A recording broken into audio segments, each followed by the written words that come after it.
Welcome to episode 5 of Walking Wisdom with me, Dr. Aman Bhonsle, here on my morning walk again to chat with you and go on and on about something that usually catches my fancy, something that's on my mind, something that either excites me or bothers me or just makes me think and want to talk and share with you guys some of my opinions, some of my perspectives. And today we're going to talk about a big one. We're going to talk about this whole concept of honesty. You know, we've all grown up hearing this phrase, that honesty is the best policy, the truth will set you free, there is no higher good than speaking the truth. We've heard all this stuff, haven't we? But what a lot of us haven't heard while growing up is that the truth can get you in deep shit. The truth can also come at a very, very steep price. Remember one thing, folks, that there is no such thing as doing what you want or getting what you want without paying the price attached for it. Now, let me give you an example to illustrate this slightly better for you. For example, you go and make a truthful statement to someone who's overweight. You say, hey, you're looking a little chubby, a little pudgy around your sides. What's happening, man? Too many potatoes and samosas and pizzas, shadis that you've been attending. What's happening, man? Now, that is the truth. But what you have done is you've paid the cost of possibly being snubbed by that person who says, hey, you're body shaming me, or I'm more than my body, or beauty is only skin deep, or why are you, trying to judge me, or why are you so concerned with my body? Why don't you go mind your own bloody business? So you see, you paid a price. All right. Let me give you another example. You go to school, you tell your teacher, hey, I cheated on the exam. You said something honest, but you paid the price. What was the price that you paid? The school, and now by extension that teacher, has something against you to probably hold you accountable. Maybe you'll get rusticated, maybe you'll get suspended temporarily. So that's the price you paid. You go and tell a girl you like that, hey, I really like you, I want things to work out, you're awesome, and I think we'll be great together. What is the cost you've paid? Is you are open, you're vulnerable now. She could reject you, she could completely dismiss your feelings, or the scariest thing for a lot of people, including me, for everyone, is to have all your cards on the table. And then what happens is that little gray area, that little mystery, that little ambiguous zone completely gets eliminated. And this is what people are mostly scared about when they're honest, when they open themselves up. What exactly are you opening yourself up to? Let's not forget that honesty serves to perpetuate an agenda, a plan that you have for yourself, for your life. It's a plan of hopefully betterment. It's a plan of hopefully some kind of enlightened decision making. And when I say enlightened, it doesn't mean you're the Buddha. It means that you are making informed choices and you are holding yourself accountable to those choices when you say the truth, when you are honest, when you are completely transparent about how you think or what you want. You always open yourself up for any number of reactions, and the permutations and combinations are endless, and unfortunately there is no way that we can control or manage those reactions, as volatile or tepid as they may be. There's no way to manage them. There's only a way to respond to them. So that is the burden that sometimes the truth carries, and this is what people are most confused about. Should I say it? Shouldn't I say it? Should I feel it? Shouldn't I feel it?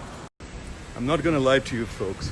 Vulnerability is freaking scary, man. It's downright scary, because you're out there in the open, in an empty field, and lightning could strike down on you at any moment, metaphorically speaking, of course.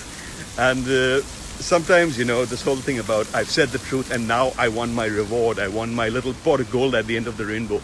It's that thinking that sometimes puts people in a bind, because sometimes you say the truth and there is no reward. There is absolutely nothing waiting for you. There is no rainbow, there are no sparkles, and there's probably a lot of judgment, rejection, and anger waiting for you on the other side of this truth that you've spoken. And that does happen sometimes. That does happen, and that's what prevents people from saying the truth. They say, damn it, I better keep my mouth shut, because I don't want to risk it. I don't want to risk losing the debate, losing the argument, losing the person. So should you say the truth? Should you speak your mind? Should you be willing to accept the burden that may sometimes come with it, the rejection that sometimes comes with it, the fear that sometimes comes with it? Well, it's a choice you're going to have to make, really. For me, that is where it really boils down to. would it serve a grandmother well to be told by her grandson, hey, you have 2 months to live because the cancer is growing? Would it serve a husband well to tell his maybe slightly overweight pregnant wife that you've really become fat? He's probably going to have to sleep on the couch for a while if he says something like that. So yes, the truth may set you free, may imprison you in a golden cage which is sinking at the bottom of the river. And you think it's a golden cage because you've spoken the truth, right? How can it be wrong? How can it be bad? But no, the truth has multiple facets and dimensions to it. And what do you really want to achieve at the end of saying the truth is more important than perhaps the truth itself. Do you want to achieve closure? Do you want to clear your conscience? Do you want to build something wonderful with someone? Do you want to start off a fruitful partnership in business or in life? What do you want to accomplish? Ask yourself that question rather than holding yourself to any rigid rules about whether the truth should be spoken or not. Some people speak the absolute truth without filtration. Some people speak absolute lies without adulteration. And some people speak a version of the truth, or they deliver the truth in installments, small little nuggets of the truth so that it doesn't become too much and doesn't bear down too much on a person who they're trying to communicate with. So all these are acceptable depending on the situation or the person you're trying to talk to, and most importantly, the goals you're trying to achieve by speaking the truth. Now, a lot of people use the truth as an excuse or as a conduit to be mean, to be judgmental, to be sarcastic, to be rude, to be dismissive, and to juxtapose labels on the lives and choices of other people. And they say, well, that's my truth. Well, that's my truth. I've spoken the truth. That's what I feel. I feel you're an idiot. I feel you're an asshole, a douchebag. I feel you're entitled. I feel you're a pig. And that's my truth. You may say something like that, right? But what's the cost you've paid? Remember, I spoke about paying a cost, paying a price.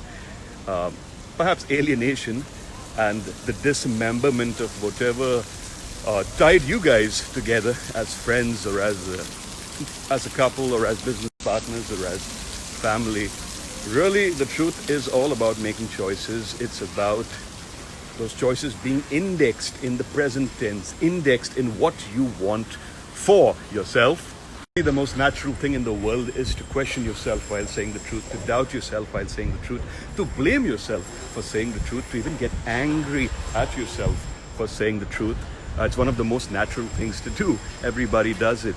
It's very common for people to even just develop a certain agony associated with the truth, because they may have started believing that every time they've said the truth, things have kind of gotten messed up or turned upside down in their lives.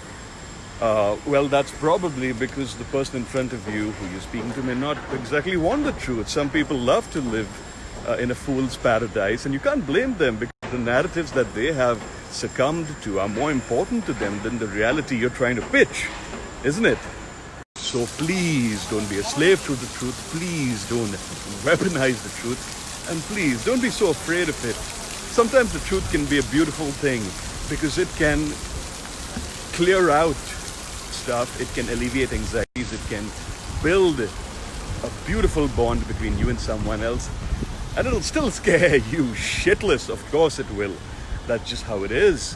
I was watching Wonder Woman 84 the other day, and there was some dialogue about the truth which made absolutely no sense. And this is completely unrelated to my talk. Do not watch that movie. Oh my God, it's really, really bad.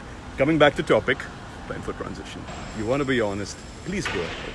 But be mindful of the costs attached or the price that you may have to pay, because the person in front isn't living his or her journey in order to be predictable to you. They're living their journey in order to be predictable to themselves, in order to understand what they want, and in order to course correct and live a life that they are happy with, a life that they are comfortable with, if not happy, at least comfortable. So trade-offs are constantly being made, options are constantly being played out in our heads. We're constantly trying to do a risk assessment, and that is why saying the truth or experiencing the truth is such a complicated topic. I've really tried to distill my thoughts in a short video for your convenience, And that's it from me on the question of the truth. I hope you have a fantastic day ahead and figure out what you really want from life. And one more thing. There are two things about the truth I completely forgot to tell you. Whoopsie. All right. There are two things. One is experiencing the truth inside you internally, and the second is communicating the truth to someone. So please be very mindful of who you are talking to and what their agendas are. Because if they're going to throw their hat in the ring, it's very important for you to know that they want similar things, if not identical things, so that you can be completely honest and transparent and clear, and maybe a little conscientious with each other as well, because no one likes being screwed over on the deal, man. And what's the deal? Life is the deal. We're all trying to live our lives with a little bit of hope, dignity, curiosity, fun, excitement, adventure, and hopefully a little clarity as well. And that's where these videos come in. So yes, now I've said everything that I wanted to say. Have a fantastic day ahead. And oh my God, I'm running out of time. What else do I want to say? I'm going to say a random word. Bananas.